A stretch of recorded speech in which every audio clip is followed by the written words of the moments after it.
Salut tout le monde, c'est Antoine. Ce samedi 17 novembre, j'ai été l'invité de France Info TV pour parler des mobilisations des Gilets jaunes. Alors pendant que j'étais sur le plateau, on a appris la nouvelle dramatique que désormais sans doute vous connaissez, qui est qu'une personne est décédée en participant à l'un de ces barrages parce qu'une automobiliste a essayé de forcer ce barrage. Donc je dis ici ce que j'ai dit sur le plateau.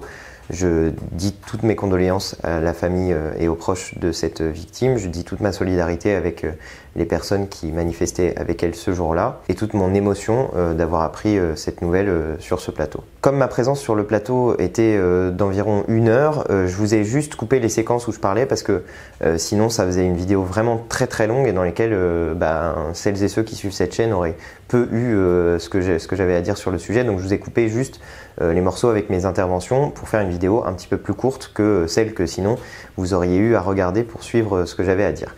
Je vous laisse regarder cette vidéo et puis je vous retrouve à la fin. Antoine Léaumont, bonjour. Bonjour. De la communication numérique de Jean-Luc Mélenchon et de la France Insoumise. Oui. Vous, à la France Insoumise, vous avez appelé à soutenir ce mouvement. Aujourd'hui, est-ce qu'on peut dire que la France Insoumise est aussi dans la rue ? Oui, absolument. Je pense qu'il y a beaucoup d'insoumises et d'insoumis qui participent à ces mouvements.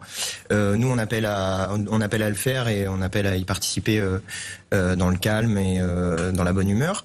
J'ai entendu qu'il y avait certains partis politiques qui appelaient, notamment les Républicains, j'ai trouvé ça assez mystérieux, ils appellent à participer, mais pas à bloquer. Pas à bloquer, ce que je trouve un petit peu mystérieux, parce que quand on soutient un mouvement citoyen, il faut en accepter aussi les formes, et si les formes décidées par les citoyens, c'est le blocage, eh bien... C'est avec une certaine forme, c'est aussi de poser son gilet jaune à l'avant de sa voiture. Absolument, mais ça fait toutes les formes qui sont les formes décidées par les citoyens sont des formes d'action qui sont positives dans ce mouvement.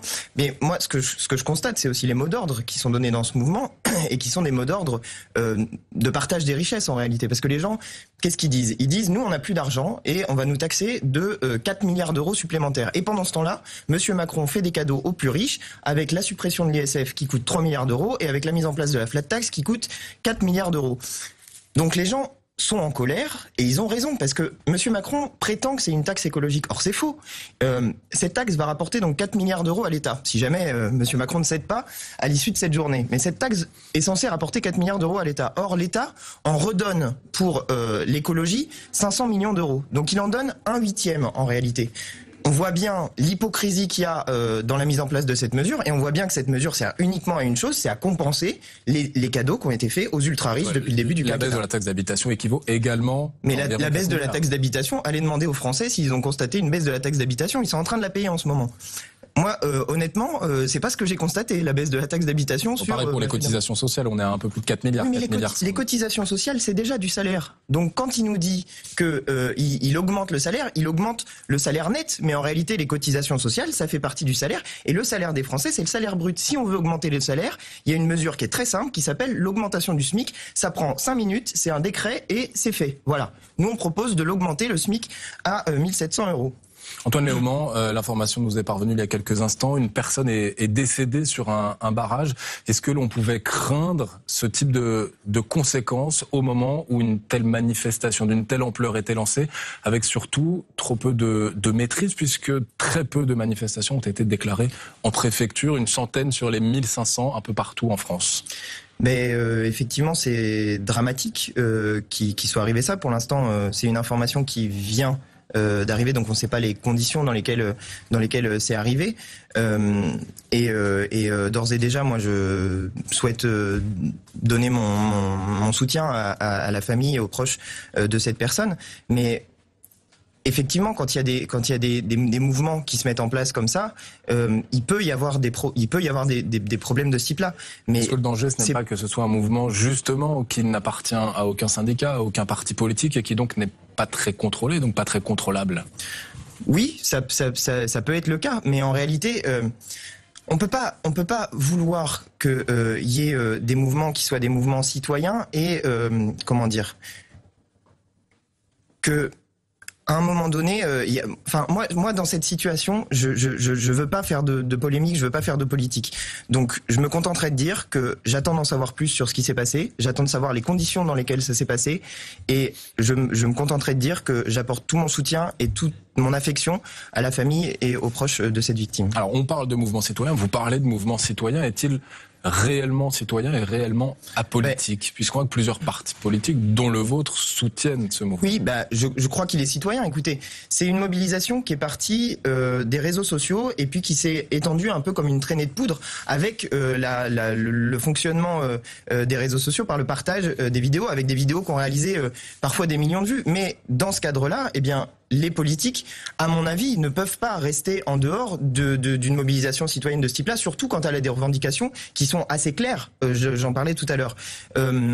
Donc nous, en tant que force politique, ce qu'on a à faire, c'est de donner un débouché politique éventuel à ce mouvement. Nous, à la France Insoumise, on a toujours été très clair. On est disponible pour gouverner ce pays et on est disponible pour remettre en place l'ISF et pour partager les richesses.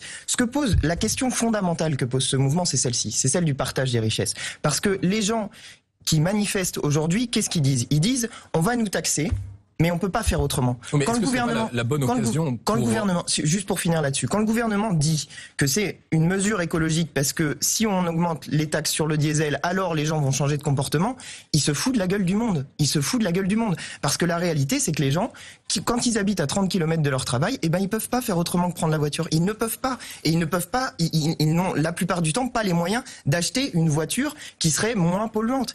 Et quand ils nous font un chèque de 4 000 € pour changer de véhicule, ils se foutent encore une fois de la gueule du monde. Politique, en tout cas qui pouvait être également politique et pas seulement citoyen. Est-ce que ce n'est pas aussi la bonne occasion pour vous, d'entrer dans un mouvement qui parfois a échoué avec la SNCF, en tout cas dans la mobilisation avec la SNCF ou avec les ordonnances travail? Je suis content que vous parliez de la SNCF parce que précisément on voit le fil conducteur de la politique d'Emmanuel Macron.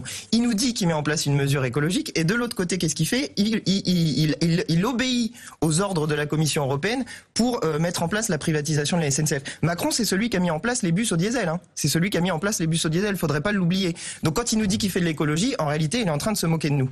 Mais pour revenir sur ce mouvement, vraiment le problème c'est ça. Vraiment le problème c'est que les gens ne peuvent pas faire autrement. On va poursuivre cette discussion dans quelques instants. Et nous sommes en plateau avec Antoine Léaumont, donc vous êtes de la France Insoumise. On l'a appris il y a quelques minutes, une personne est décédée. Est-ce que ça remet en cause votre mobilisation dans ce mouvement ? Non, je crois pas. D'abord, je voudrais dire sur ce plateau mes condoléances à la famille et aux proches de cette personne. Mon affection à toutes celles et ceux qui manifestent avec elle aujourd'hui.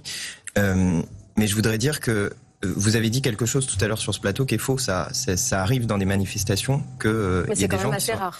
C'est assez rare, mais c'est arrivé en mai 2016 lors des manifestations contre la loi travail. Il y a pareil un automobiliste qui avait forcé un barrage et c'était des manifestations qui étaient encadrées par des syndicats et c'est des choses qui arrivent parce que les gens se mettent, ça reste rare. Non mais ça reste extrêmement rare. Mais vous avez l'air de banaliser, ça peut paraître. Non, je ne banalise pas. Je suis en train de vous dire que c'est des choses qui arrivent et qui sont dramatiques. Mais je suis en train de vous dire aussi qu'il faut pas critiquer les citoyens qui se mobilisent pour des problèmes de sécurité parce que c'est pas à eux d'assurer la sécurité, c'est aux forces de police. Donc vous pensez qu'il y a un problème au niveau du dispositif de sécurité ? De l'Intérieur, oui, il y a un problème au niveau du dispositif de sécurité s'il y a une personne qui décède lors d'une manifestation parce que c'est au ministre de l'Intérieur d'assurer la sécurité des Français qui manifestent. Il l'a dit lui-même, c'est un échec. Il l'a dit lors de la conférence de presse qu'il a faite, il a dit c'est un échec. Donc moi je pense qu'il faut que le ministre de l'Intérieur se rende compte de l'ampleur de la mobilisation qu'il y a et qui mettent les moyens nécessaires pour assurer la sécurité des citoyens parce que c'est pas possible que dans notre pays il y ait des gens qui meurent parce qu'ils ont voulu exprimer un ras-le-bol vis-à-vis des mesures du gouvernement. Il ne peut pas laisser faire ça. C'est pas possible. Et vous convenez que c'était une manifestation, puisque non déclarée, que c'était une manifestation difficile à encadrer ? Mais je ne sais pas si sur le lieu de la manifestation où c'est arrivé, c'était non déclaré. Je n'en sais rien. On n'a pas les éléments pour l'instant. Vous en êtes sûr ? Vous avez l'information par où ? J'ai l'information. Moi je l'ai pas. Donc en attendant, je me contente de rappeler que les gens qui sont censés assurer la sécurité des citoyens dans notre pays, c'est le ministre de l'Intérieur, Monsieur Castaner. Voilà. Donc pour être clair par rapport à vos propos, ce que vous dites, Antoine Léaumont, c'est que ce décès est imputable au dispositif de sécurité qui n'est pas assez important. Mais oui, c'est ce que je suis en train de vous dire. Enfin, quand même, dans notre pays, normalement, le droit de manifester, il est garanti, et la sécurité quand on manifeste, il est garanti par le ministère de l'Intérieur. Monsieur Castaner lui-même dit que c'est un échec à partir du moment où il y a une personne qui décède. Mais moi, je veux pas polémiquer sur le sujet. Je voudrais juste que cette situation qu'on respecte le moment de cette situation dramatique parce que ça touche des gens au niveau individuel, si vous voulez. Il y a des gens qui sont en ce moment même attristé de ce décès et j'ai pas envie qu'on fasse de l'information en continu sur une situation aussi dramatique que celle-ci. Est-ce que moi, je suis désolé. Est-ce que d'ores et déjà, vous considérez aujourd'hui, c'est quand même, vous avez dit, ça arrive, c'est quand même rarissime. La France est quand même un pays où se manifeste. Je voulais juste vous dire que ça arrive, y compris quand c'est des manifestations qui sont encadrées par des syndicats. J'ai compris. C'est ça que je voulais vous dire. Est-ce que d'ores et déjà, le fait que cette journée, qui était quand même une journée de manifestation plutôt festive, soit endeuillée par un mort, est-ce que vous considérez que d'ores et déjà, c'est une forme d'échec ? Ben, à partir du moment où il y a une personne qui décède, c'est un échec pour pour les gens, pour les proches de cette personne, pour tous ceux qui tiennent à cette personne. La mobilisation, elle commence en ce moment, elle est en train de se mettre en place. Donc les mots d'ordre de cette manifestation, on verra à l'issue de cette journée où ça en est arrivé. Mais évidemment, personne ne peut être content de cette situation. Qu'est-ce que vous espérez me faire dire exactement ? Qu'est-ce que vous espérez me faire dire ? Rien, je découvre la situation. Dites-le-moi, je répondrai à la question comme vous le souhaitez. Mais parce que vous êtes en train de faire de la polémique sur une situation qui est dramatique. Mais pas du tout, je vous pose une question. Je vous pose une question. Non, vous êtes en train de me demander si le décès de cette personne signe l'échec du mouvement. Vous êtes en train d'essayer de mettre ensemble. Quelle est la situation problématique ? Quelle est la situation problématique dans cette situation ? Il y a un automobiliste qui a renversé une personne parce que probablement cette personne était en train de faire un blocage. Moi, ce que je veux dire ici, c'est que les automobilistes doivent garder leur sang-froid et se calmer un petit peu, parce que les gens qui sont en train de manifester en ce moment, ils sont en train de manifester pour eux. Ils sont en train de manifester pour faire en sorte que les gens qui n'ont pas beaucoup d'argent puissent continuer à aller au travail, à aller quand il y a besoin au centre commercial pour faire leurs courses. Voilà ce que sont en train de faire les gens. Ils sont en train de se battre pour eux. Donc ils gardent leur sang-froid, parce que en ce moment, il y a des gens qui sont dans la rue, qui sont en train de défendre leurs droits, et vraiment, il faut lancer un appel au calme et pas mettre de l'huile sur le feu comme ce genre de situation peut le faire, quoi. Antoine Léaumont, le dispositif de sécurité est quand même assez important. 2500 gendarmes et policiers en renfort. Pour vous, ce n'est pas suffisant ? À l'évidence, non. À l'évidence, non. Si on constate des situations aussi dramatiques que celle-ci, c'est qu'il manque des forces de police pour assurer la sécurité des manifestants. Ils sont dépassés. Je voudrais juste revenir sur un truc dont on parlait tout à l'heure dans la précédente partie de l'émission. Oui. La question qui était posée était comment on récupère les 4 milliards d'euros si on supprime la taxe. Moi, je vous en trouve 32 fois plus, si vous voulez, sans problème. Il y a 100 milliards d'euros par an de fraude et d'évasion fiscale. Il y a 20 milliards d'euros par an qui partent dans le CICE, dont on ne sait absolument pas à quoi il sert et qui ne crée pas d'emploi. Il y a 4 milliards d'euros par an qui partent en flat tax, qui sont des cadeaux pour les spéculateurs. Il y a 3 milliards d'euros par an qui partent pour l'ISF, et il y a 3 milliards d'euros par an, si on veut faire une mesure écologique équivalente, qui partent en avantage fiscal pour le kérosène. De l'argent, il y en a dans ce pays. Il suffit juste d'aller le chercher là où il est, c'est-à-dire chez ceux qui ont beaucoup d'argent et chez ceux qui refusent de participer à l'effort national. Donc les Gilets jaunes sont en train d'exprimer une colère qui est légitime, qui est celle de gens qui n'en peuvent plus de voir leur argent, l'intégralité de l'argent que les gens gagnent partent en dépenses contraintes. C'est-à-dire ça part en nourriture, ça part en loyer, ça part en chauffage, ça part en essence pour aller au travail, ça part en frais de santé, ça part partout, ça part de partout, et le gouvernement ne fait absolument rien, si ce n'est filer toujours plus d'argent à ceux qui en ont déjà énormément et qui savent même plus quoi en faire. Je veux dire, le ruissellement qui était censé arriver, il est où en ce moment ? Je veux dire, on ne voit absolument pas ce ruissellement arriver, et c'était prévisible, puisque on sait pertinemment que quand les ultra-riches récupèrent de l'argent, ils en font une seule chose, c'est le mettre encore dans les marchés financiers, encore augmenter la bulle financière et provoquer très prochainement, bien sûr, comme c'est arrivé à chaque fois qu'on laisser l'argent partir dans la sphère financière, une explosion de la bulle financière. Donc là, il y a de la colère en ce moment dans le pays. Et je peux vous dire que quand l'explosion de la bulle financière va arriver, la colère qu'on voit aujourd'hui dans le pays, elle va être 100 fois encore supérieur à ce qu'on voit aujourd'hui. Là, le gouvernement aujourd'hui est dépassé par le nombre de mobilisations. À l'évidence, il est dépassé. À l'évidence, il n'avait pas prévu qu'il y aurait autant de mobilisations. Alors que c'était prévisible. Alors que depuis le début, on savait qu'il y aurait des mobilisations. Alors on va voir tout de suite un Voilà, comme toujours, j'espère que ce que j'ai dit dans cette émission vous a intéressé, vous a convaincu, vous a peut-être donné envie d'aller manifester ce 17 novembre. Si c'est le cas, n'hésitez pas à partager cette vidéo sur les réseaux sociaux et à mettre des petits pouces bleus.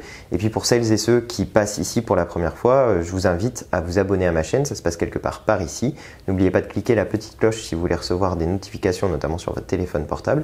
Et puis dites-moi également ce que vous avez pensé de cette émission dans les commentaires de cette vidéo. Moi je les lis, ça m'aide beaucoup à me faire une idée et à progresser pour les plateaux suivants. En attendant, je vous dis à très bientôt pour de nouvelles vidéos. Allez, salut!